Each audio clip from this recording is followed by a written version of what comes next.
Welcome to Let's Talk Passion and Purpose, the podcast where we explore the journeys of creators, leaders, and visionaries who've turned their passions into purpose. Join your host, Nicole Thomas, as we dive into inspiring stories, uncover strategies for success, and help you take the next step toward a life filled with meaning. Let's get started. Hey everyone, welcome back to another episode of Let's Talk Passion and Purpose with Nicole Thomas. In this episode, I sit down with Leydi Margaret Ferreira, who shares how she found her voice as a writer, overcame self-doubt, and uses storytelling to process life's challenges. Her journey is full of insight and inspiration for anyone ready to embrace their own creative path. Leydi Margaret Ferreira is a Dominican-American writer whose work lies within the intersections of immigration, Blackness, and womanhood. She looks to explore the interiority of motherhood and intergenerational relationships. Her work has been supported by Bona and Tin House, and she is currently pursuing an MFA in writing through Pacific University. She lives in New Jersey with her husband, 3 kids, and 2 dogs. To learn more about Leydi and follow her journey, visit her Instagram page at LMF_Pearl. Leydi, welcome to the show. I'm so happy to have you join us. Thank you for having me, Nicole. I'm really excited to be here. I'd love to start with your journey. How did you first get started writing? And when did you realize it was something you wanted to pursue seriously? Well, I think what I like to call the inciting incident is coming to the U.S. as a child with my family back in 1990. I was 9 years old. And I have always, loved words. In school, I was a teacher's pet, but I never thought of it as like a thing to do. I just knew I loved words. And I was learning, English as a second language. So I went from Spanish to English in the 90s. And so words was something I always went back to make sense of my life. So I was always the girl that had a journal, for example, the Dear Diary sort of thing. And it was, cutesy with the pink, whenever I could and funds allowed, or I got something for my birthday. I would always find myself writing just to understand myself.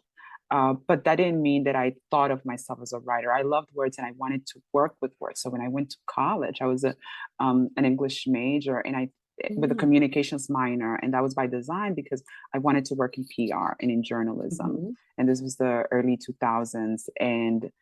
But it was also during 9/11. And so the job market, was a big crater at the time. So I pivoted. I used my communication skills to pivot into corporate. And again, during that time, I was always, writing my words down, sort of as journaling. And it wasn't until, after I was married and I had my children and I continued to write and write more every day, that during the COVID pandemic, I realized I was processing a lot of grief. And obviously there was more time to write because of, lockdown. My husband then had gifted me an iPad during lockdown, and the iPad in the back had an inscription that said, I'm going to pull it up to read it for you. And it said, the scariest moment is always just before you start. That was inscribed in the iPad. And of course, the tears. And that was when I gave myself the permission to begin writing. So it was because someone else gave me the permission, because all my life there were other people who would tell me, oh, you're a writer. And I'm saying, oh no, I just like writing. I just like writing. But I never claimed that I was a writer, while other people saw it in my life, the way I would deliver something, the way I would say something. And they would be like, even when my first therapist said to me, you should write that down, you should start a blog. So I was always being told I should do a blog, I should write, but it was always coming from others. I never owned it until the pandemic, that I was processing all this heavy grief of just various things in my life. It was also at a time where I had turned 40, and they always say, like, when a woman turns 40, she always likes to blow up her life. I just heard that recently. I don't know if that's true or not, but the way I blew up my life, quote unquote, was that I pivoted. I was in healthcare and I pivoted, and I was happy as you can be in healthcare during the pandemic, but I was happy because I was helping, I was doing something that I was good at, and I really thought this is it. I had my children, I was going to work in healthcare. This line of work, I was able to sort of raise a family and have like the flexibility of schedule, right? So it was always with that idea of like in service to others. But writing was something that is like, can I do this? And it was also the fear, the imposter syndrome, but one step in front of the other, right? Just take, Yes. my children are still young, so sometimes I go back to like Disney movies to quote things. And the second Frozen, there's a song that says, "Just take the next step." And then the next step. And I love that. And I go back to that. And my husband and I, we talk about when things are hard, when we're dealing with something that's challenging, we always say, we just need to take the next step. We may not see what's beyond, but if we can just take the next step. And that has always been our mantra sometimes during difficult moments. Yeah. Oh, wow. That's amazing. Just take the first step. Even if you don't see the staircase, you don't see the next way Absolutely. forward. You've unpacked a lot. You started very early on, realizing that words were a part of your passion, your calling. And people were able to see the fact that you're a writer before you even noticed it. Yeah. And that was the commonality in my life, of just others seeing my gifts, of seeing the way I was able to deliver something that could help someone. But I would never own that, and it might be like, our Caribbean disposition of just sort of like being dismissive, because that's a very Caribbean thing. Say, oh, that's no big deal. Oh, that old thing, that's not a big deal. And I had to sort of sit with that and go like, oh, I do that, I know I am the auntie. I've suddenly become the auntie where it's like, oh, that's no big deal. Yeah, that is a big deal. That is. And that aha moment changes things. And you mentioned that you were providing service to others, in service to others, was specifically what you said. And your pivot now is in service to you and your gift. It is, but it's still in service to others, because I realize I do have something to say. I do have something to share. As I shared in my bio, the intersections of my life, being a Black woman, being a Latina woman, being an immigrant, being a daughter in a one of four girls, which made for a complex family dynamics, as we sort of entrenched ourselves in the construct of America.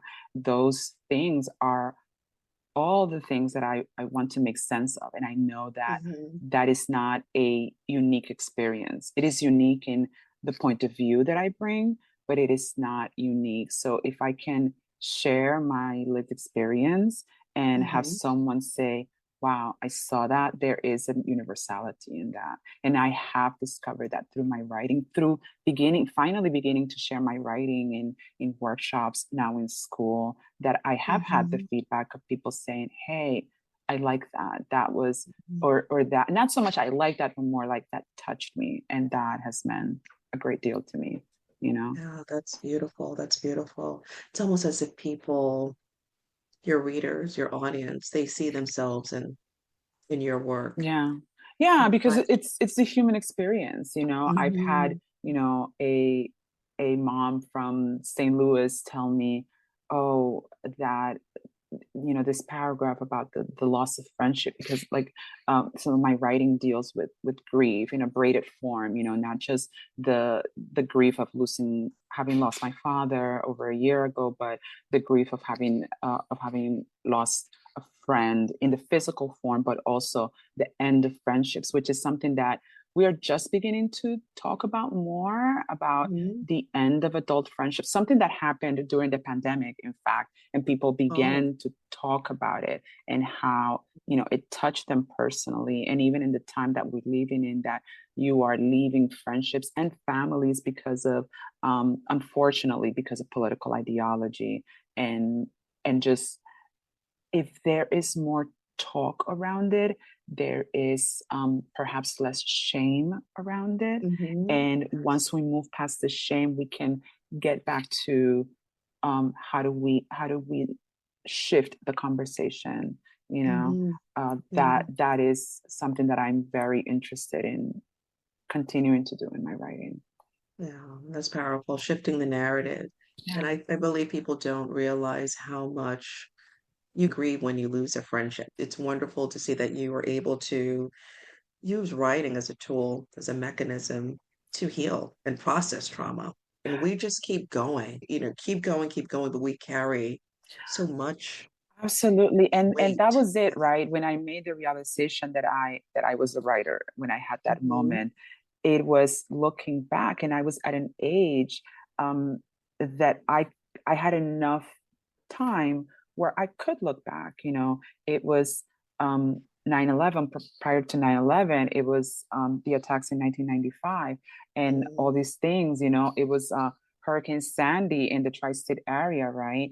It was all these things that were just like major points, inflection points, that is like, how did we respond, or how did I see others respond that perhaps they didn't process that the same as I did, and what was it about that experience? And so I've always been curious. I've always like looked at people. I had friends that, and again, this was not unique. I had friends that completely left the tri-state area after 9/11, that once they graduated college, they left. And at the time, I didn't have the language to understand that this was a trauma response, right? I was young, I was in my 20s, and I was too busy trying to pivot to just find a job to pay my college loans, right? So I'm not thinking about any of that. I'm not excavating any of that, but I am now. And that informs my writing, that informs my reading, right? Yeah. It's also a form of activism, uh, because we're going through so much. Your writing is also a tool to advocate, I can miscarry. speak to that right now. I mean, the day after the current administration's inauguration, there was an action of ICE raids in major cities throughout the country.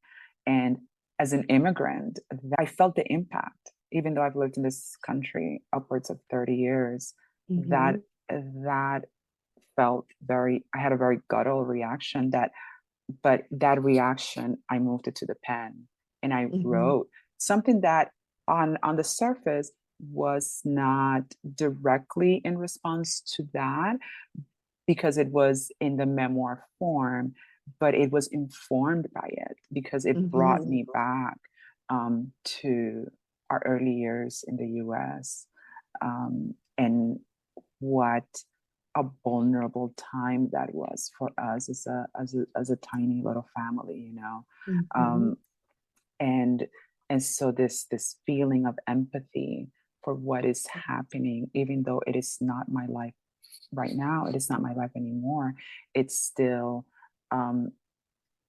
informed by it. So everything that I absorb in, it still reminds me of my past. It informs today. So it is, I don't know that it's a loop, but it is like, it's like this wavelength that I'm currently navigating it through my writing. Yeah. No, well, thank you for sharing. And I can Thank you. definitely see and understand how our environment, and the socio-political environment can inform our creative output. Yeah, for sure. Absolutely. For Absolutely. sure. When you owned being a writer, that's powerful to finally say, I am a writer. What did you begin to do differently? I had been, I started moving with intention. And what that looked like was that I didn't just write, Dear Diary on a page at the top of the morning, but I began to write, write stories from beginning to end. And I began to explore writing workshops. And I was following writers and hearing what their process was, reading about what their process was and what were some of the publications. And publications led me to workshops, and one thing informed the next. And so, because I realized that I didn't have all the answers. I didn't have, um, it was almost like I was like paddling. I was in a pond and I was like paddling, but I felt like I was in place. And I'm like, how do I move forward? So I just kept trying to figure out, how do I move forward? Okay, so I read Junot Diaz, which is a Dominican American, well-known Pulitzer Prize-winning writer. So when I was following him years ago, he talked about this organization called BONA, Voices of Our Nations, artists, and they fostered BIPOC writers. So I looked them up, and they had a summer workshop that happened to be online because of COVID. And then I took that. Then I connected with other emerging writers. And so it was like that, one thing led to another and another. Then I submitted to Tin House, and I got into Tin House. And then I connected with other craft classes that led me to the current MFA program that I'm in. So it was always that, back to what I said at the beginning, of that forward movement of like, just take the next step. The next step will lead to the next step. So it has been like that.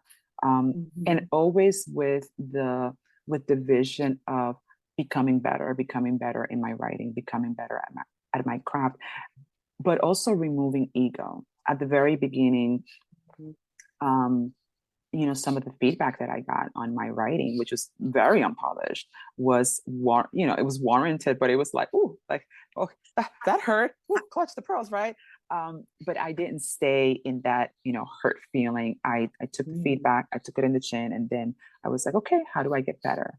And that has served me well, not to take it personally. And that I read this recently, going to a deli. It's like, you're not pizza. You can't make everybody happy. You're not pizza. And I'm like, this is true. Not everybody's gonna like what I write or my approach, and that is okay. And I just need to get better, and we have this idea of like the overnight sensation in the US, and like that could not be further from the truth. If you speak to any writer worth their medal, they're like, you have to put in the work. And so, back to the question of like, what did you begin to do differently? That means I started setting time aside to sit at the desk every day, to dedicate time to read, and it's like, every writer again, do you want to be a good writer? Read. And, Yes. Again, there was like a lot of deconditioning that I had to do, just coming from environments where reading was not often prioritized, that I had to sort of like, so there have been times where it feels like I'm drinking from a water hose because it's just a lot of information coming at me. Right. Yeah. It has also made me incredibly happy. I have never been happier in my life. I have been, ever since I became a wife and a mother, I have been very intentional about building the life that I have today. But when I made that click, and my partner, helped me to make that click, and because we are, supportive of each other that way, it has been the world. It has mattered a lot, that support, right? That not everybody has, so I count myself to be very lucky to have, to be surrounded by people that have supported, this journey. Yeah. Support is important. Yeah. It is. It's a part of your foundation in order Yep. to be successful, whether that is having a partner, for instance, your spouse, or finding a community that will help you grow. I really love the mindset that you shared, that you received the feedback, but you kept going and Mhm. you focused on improving. I cannot, sometimes I connect with other writers and I sort of tell them my journey.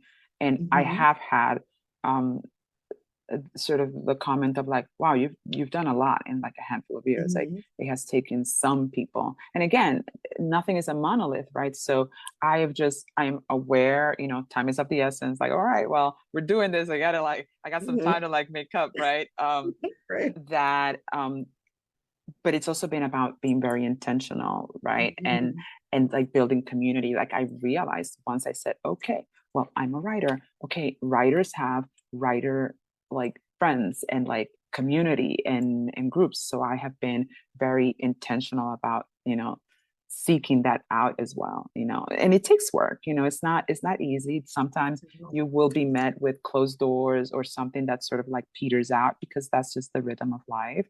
But I continue to do so, and it's been good. It's been rewarding. You mentioned the word intentional on several occasions, and in the steps that you've taken to be intentional. What advice do you have for creatives who want to be intentional and they just don't even know how to start? So, for example, there are writers who don't read, and we know good writers are good readers. Maybe we can start with advice you have for someone who doesn't read and wants to improve their craft and wants to be intentional. Any advice for that population? Thank you for asking me that. I think I am nowhere near an expert. I can only speak from my experience, obviously. But I will say first is give yourself grace. Meet yourself where you are. When I removed shame from and stopped talking to the inner critic, which is still there, it's there every day. And the imposter syndrome, I was like, you know what? We're just not going to be friends anymore. And it is, again, it is an everyday thing, because not every day is the same. There are days that are not great. My reading journey started with, the mommy groups, the mommy groups that were reading very basic romance novels. And at the time, that was okay. And then you pivot a little bit, and then you pivot a little bit, and then you challenge. It is not an overnight thing. It is very small, intentional steps.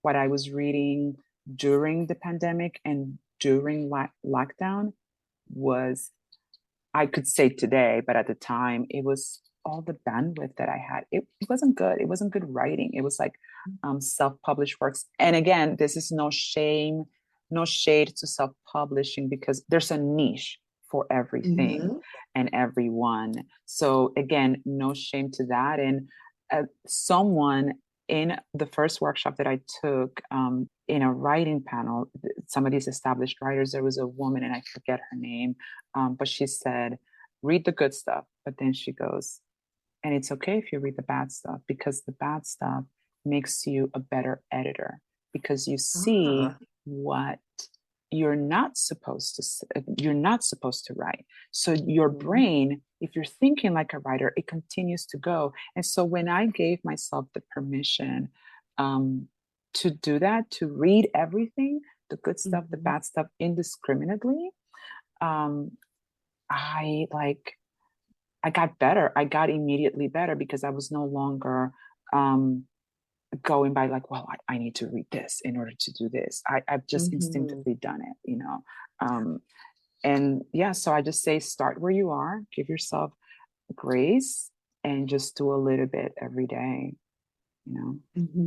Yes, it's excellent advice. How has being a creative shaped your life outside of writing? Do you see the world differently because of your storytelling? Absolutely. When I was younger, my parents, I'm the second of four girls, and I was always like in cloud nine. I was always like in my head, and my parents were always like, snap out of it. You're always like, just daydreaming. I was constantly daydreaming. And so as I got older, and I was constantly, being told to like snap out of it, as, whatever daydream I was on, I began associating my daydreams to, I felt shamed by it, and by my curiosity too, because I was always asking questions, right? So be it in school or church, unfortunately, if I was always like trying to go down the rabbit hole of a question, there will always be a point where the adult in my life would be like, I've had enough, right? Because I would wear people out with my questions. But I realized now as an adult that was me then being a creative and a writer, because I was so curious about everything. And sometimes, my parents or other people or even friends would be like, well, why are you curious about that? And they would use the word nosy. And you don't ever want to be nosy. That is like the worst, right? So when somebody would tell me nosy, I would just like go inside myself, and I would stop asking questions. Mm-hmm. Now as an adult and as a parent, I understand that a question and a follow-up question and another question, that's not being nosy. That is, you're genuinely curious about the world. And I was Mm-hmm. that child. So me as an adult now indulging my curiosities is Mm-hmm. healing my inner child, you know, Oh, yes. because I am indulging all of my curiosities and my questions. And I Mm-hmm. realized that there's like, well, in my head, this probably leads into something else, right? And it may Mm-hmm. not immediately show up in my writing because, again, I am a work in progress, but it Mm-hmm. connects the threads of how I want to be in the future. Yes, Yeah. yes, yes. When you were speaking, I got connecting the dots. And I think that as creatives, that's what we do. We observe, and that because we're so observant and curious, we just keep asking questions, and it's easy to go down a rabbit Yeah. hole. It is. Yeah. But we're trying to piece everything together to create a story. Yeah. And one thing, because I've always been curious about the interiority of things, about Mhm.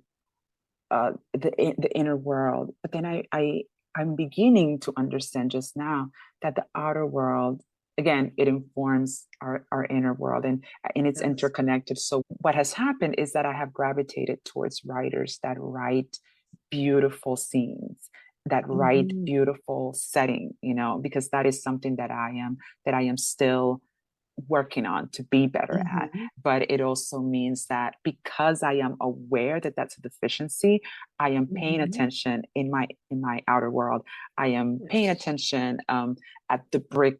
The brick in the building, the way it's laid out, at the shingles of a roof, at the tree lined a street, at the potholes, something that, again, a couple of years ago, I was not doing that. Perhaps I was, but it wasn't front of center. It was in the back of my mind, Mhm. paying attention to the little things.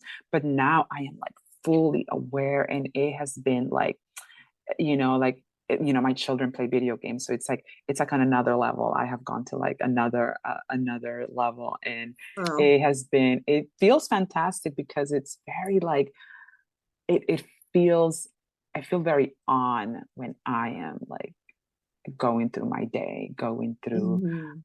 outside of my home, or even in my home, making up a cup of coffee and just stirring the coffee, seeing the spoon, and like all the little things. It has really, like, it feeds my life, in every Mhm. way. Mhm.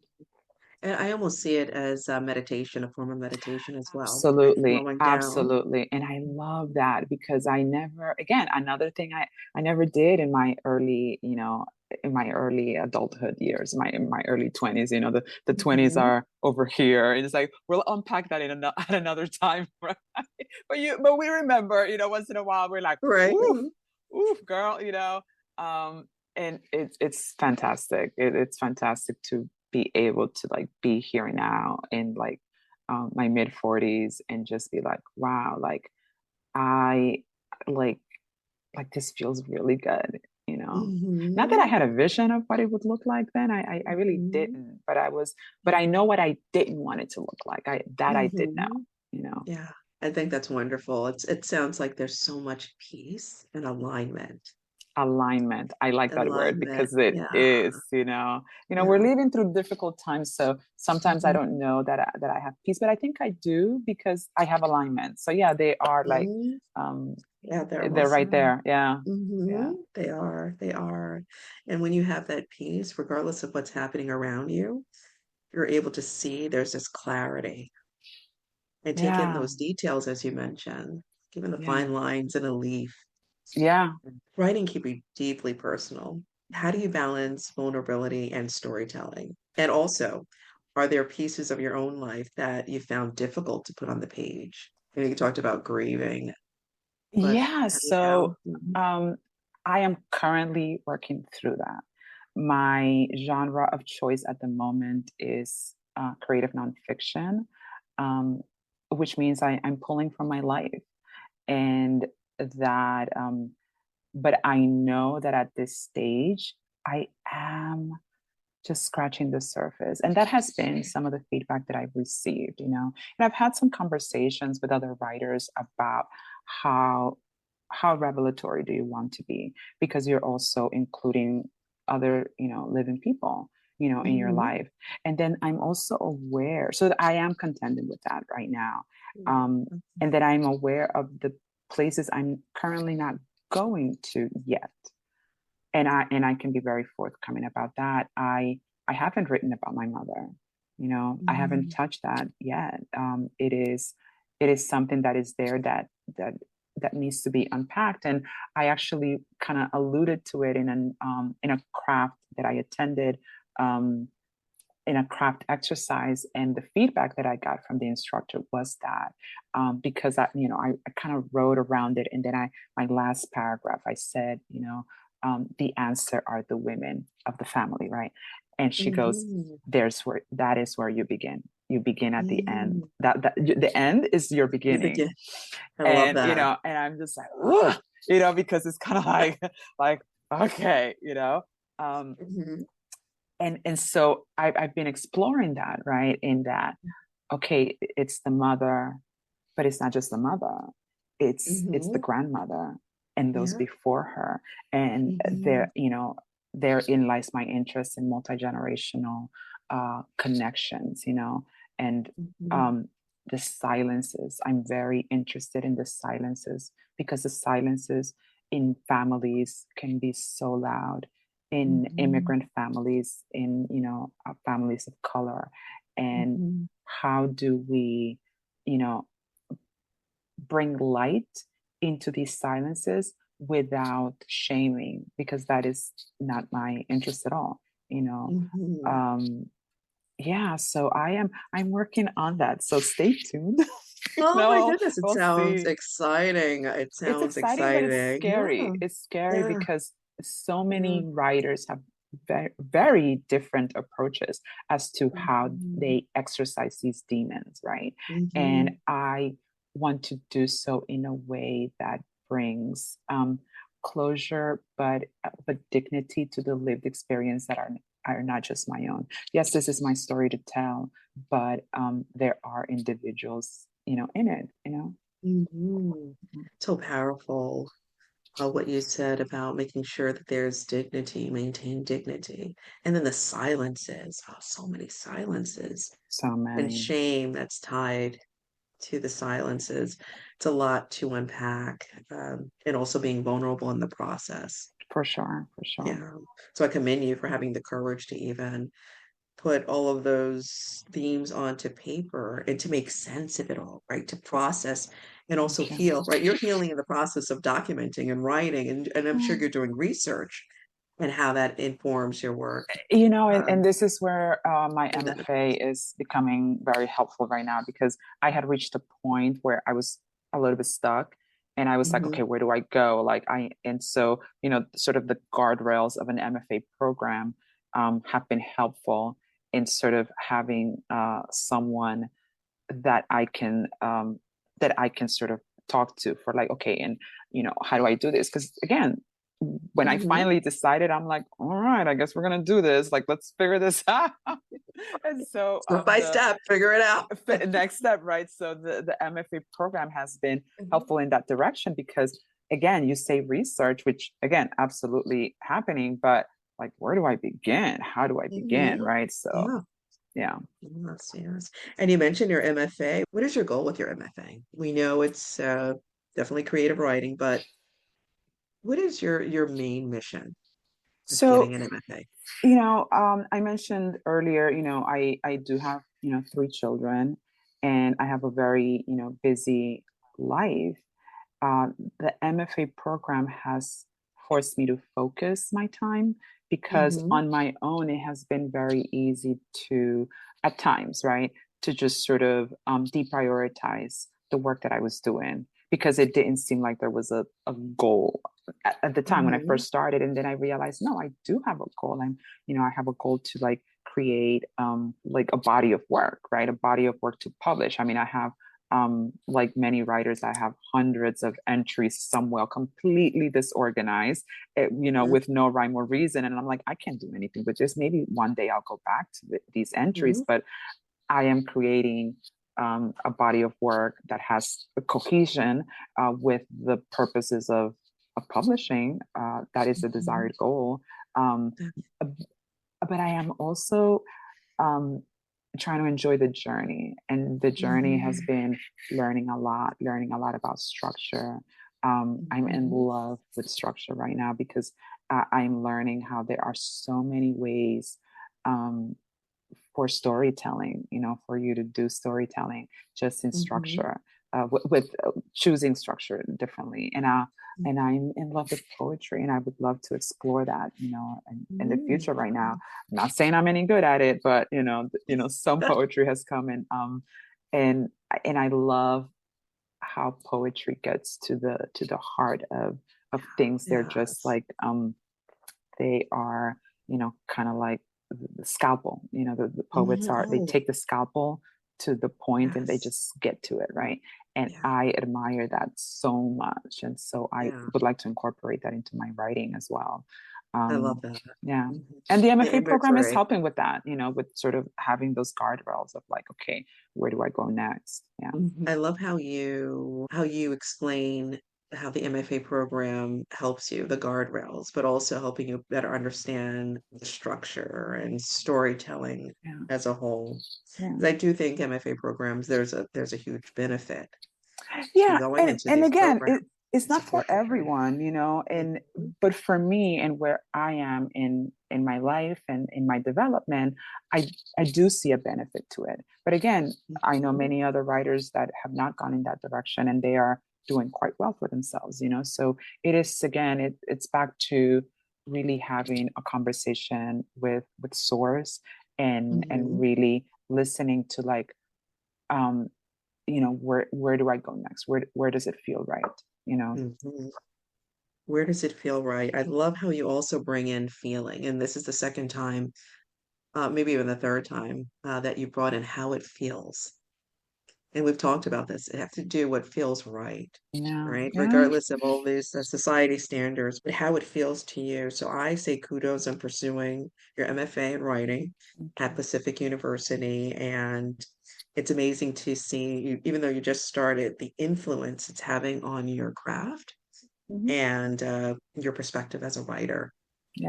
So I say kudos, definitely kudos. Thank you. Tell us a little bit about your creative process. What does your creative process look like? Are you right by the seat of your pants? I think they call it pantsies, right? Like one of those. Okay, let me just do it. Or is there a structured time? Do you have any rituals? You light a candle, open the blinds. What does that look like? So I have a small writing desk right in the dining room right now, which is because it has a bay window that I can just sort of like see the front lawn, and I can look at the pretty little birds like Bob Rose, and I will sit and I will sort of like, okay, I'm sitting, I'm not moving until I write something.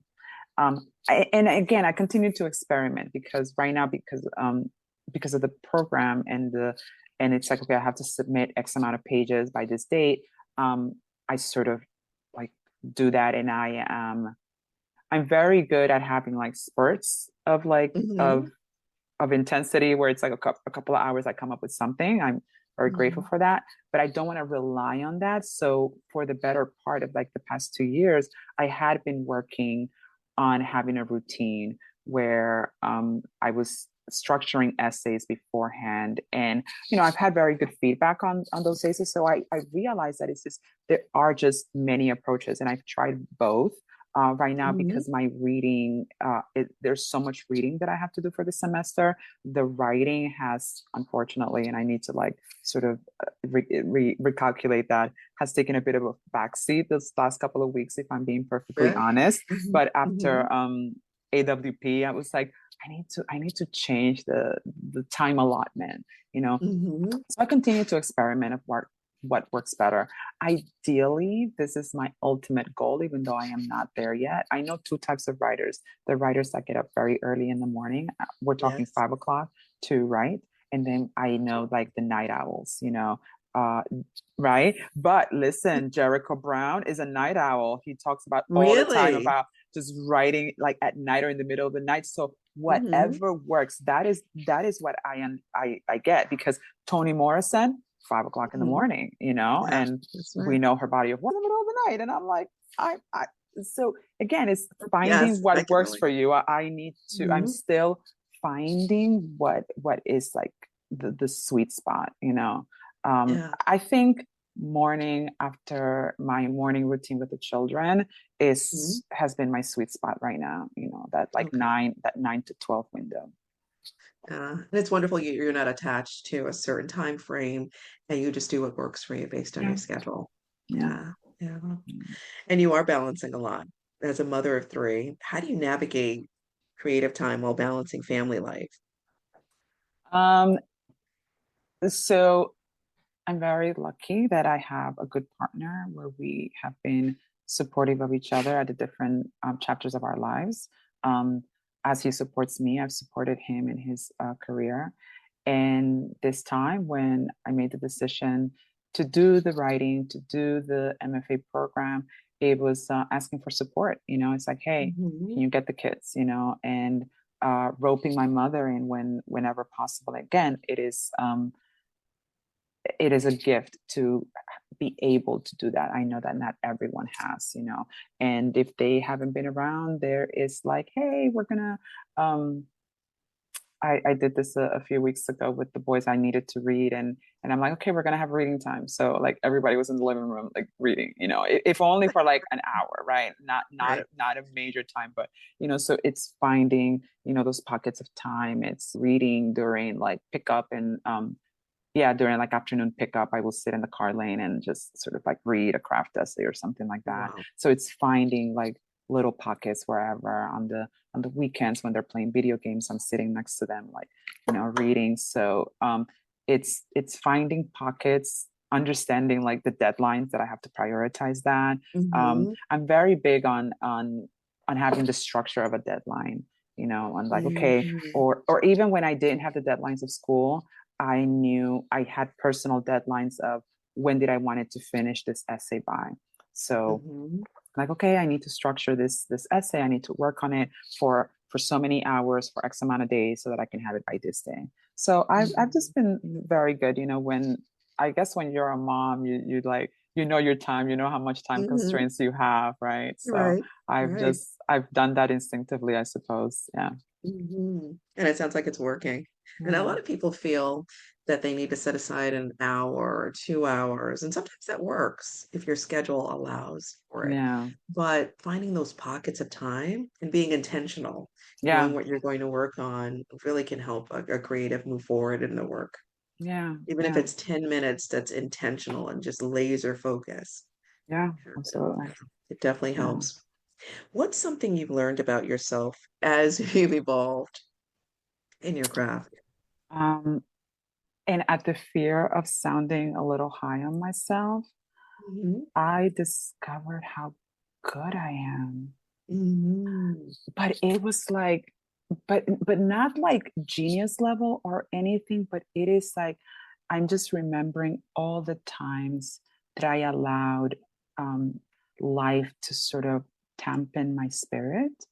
And Mhm. during this time, because I have indulged my curiosity and I have really gone for it and I haven't taken no for an answer.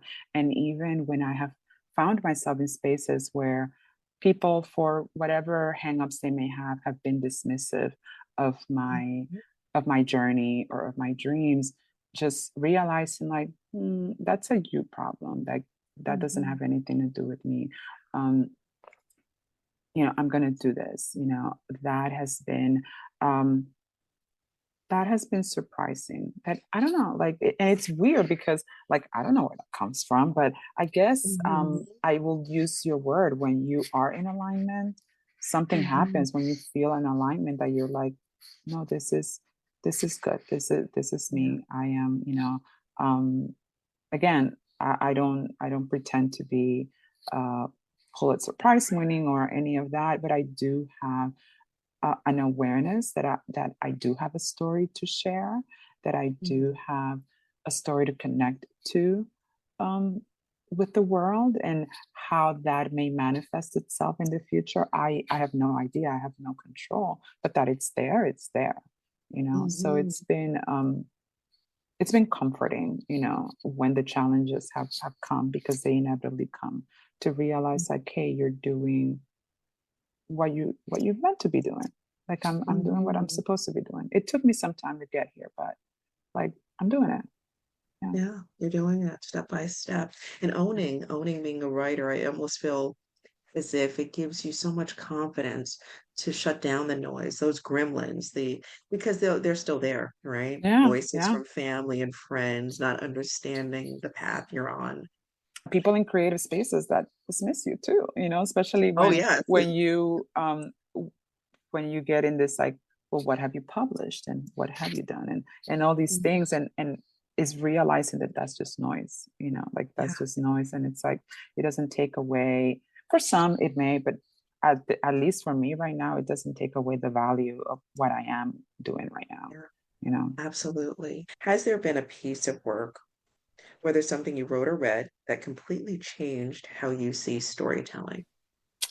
So that's a loaded question, because I am reading so much and it changes, right? Uh-huh. It's sort of like asking, gosh, like, who's your favorite child? Like that's just not something you answer. That's true. I have read books that have really like, wow, like in its moment have been like so surprising. Like recently I read Beloved, Toni Morrison's, and it almost feels cliche because, you know, Hmm. Toni Morrison is a goddess, you know, and may she rest in peace. And so it's kind of like obvious, like, of course, Beloved. But Hmm. when I read it, and, you know, the structure, the storytelling was so illuminating to me. And in that Hmm. same thread, I recently read Voice of the Fish by Lars Horn, and it is a braided lyrical essay. And Hmm. structurally was so beautiful. And this book Really? um, speaks about the trans experience, but it was like Hmm. dreamlike and academic and lyrical at the same time. And that really showed me the possibility of what writing can look like, you know. Hmm. And that was really exciting to see. So I'm really I've been experimenting or reading a lot about voice, sort of like Hmm. the point of view, you know. Hmm. Kiesa Limon said, and I butchered that last name, the memoir Heavy, where Okay. in the point of view that he writes to his mother.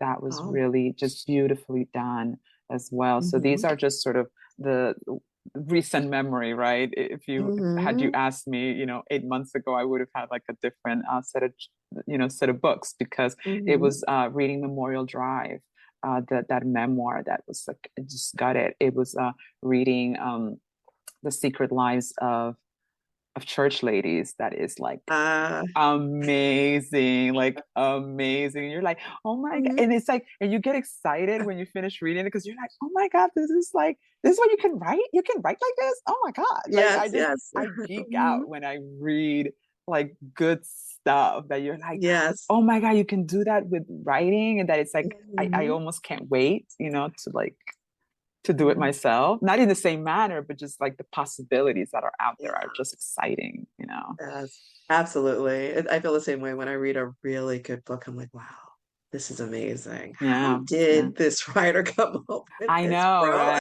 Every writer Uh, will tell you it yeah, work, rewrites, discipline. Like the yes. first, you know, so it's something that I had to like get in my head that, you know, Hmm. the first draft is that's just it. It's the first draft, you know, and it takes some like changing in your mind from that, like, oh, I'm done. It's like, no, you're not. It's just the beginning, you know? It's just the beginning. The first draft was Yeah, just the beginning. for sure. So that came up during the interview with Tamara Madison about the Mhm. first draft. Yeah. And so the first draft really is for us, and then we just rewrite to get better. What's the best advice you've ever received about writing and pursuing your passion? I can't think of a person, or if they said it like this, but what I can picture in my mind is just keep going. Mm. I think just keep going, just just find a way to keep going, and that means everything that you can imagine, figuring it out, read more, expose yourself more to the arts. Uh, over a year ago, after my father passed away, I started reading The Artist's Way, which many people read. And it took me a lot longer than I think the allotted 8 or 12 weeks. I forget how long it is the to 12 do the whole weeks. course. And it took me, if it's 12 weeks, I must have done it in maybe 16, but again, back to me allowing myself to be gentle with myself, especially during that time, and just allowing it to stick, right? Because sometimes you need time for acclimation when you're learning something, or when you're pivoting from something.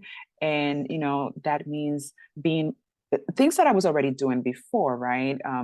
But being intentional about morning pages and artist dates, immersing yourself in other art forms, going to go see art, and indulging in a play. I love live music, and it's a way to connect with my husband. So all these things that inform your art, and how are other artists expressing themselves, that informs me.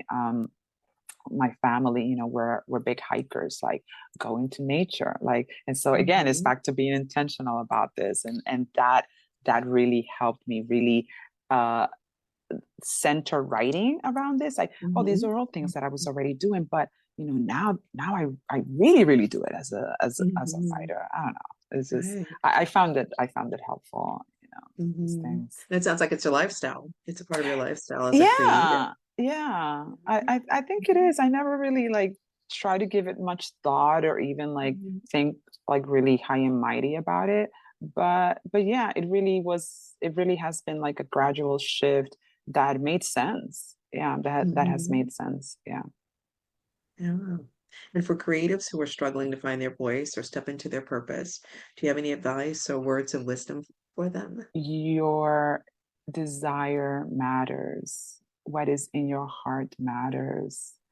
And if life or someone, might have made you feel like it didn't, I encourage that individual to go back to that inner voice, maybe that inner child, maybe it's not, but I would say it's that inner child, and find a way to reconnect it. And it doesn't need to be a grand gesture, but it can just be in the everyday, and once you build on that, then you can step forward. Again, the operative vision here has been the forward stepping, right? Yes, forward. But and don't give up, right?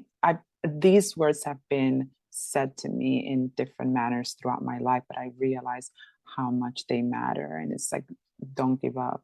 And this is one thing that I've gone back to, that if it wasn't important, God would not have given me this desire to share my story, to share my words.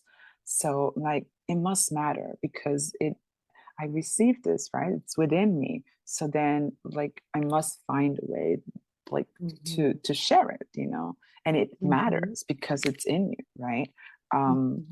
And outside of the construct of writing and publishing and all these things, like, that is, at no point have we talked about publishing, right? We've talked about the art, because it is about the art and about the purpose. That is the title of your podcast, like, the passion and purpose. And because that's what it is, that's what it is. And everything else is extra, but find your passion, you will find your purpose, and just keep going, Yeah.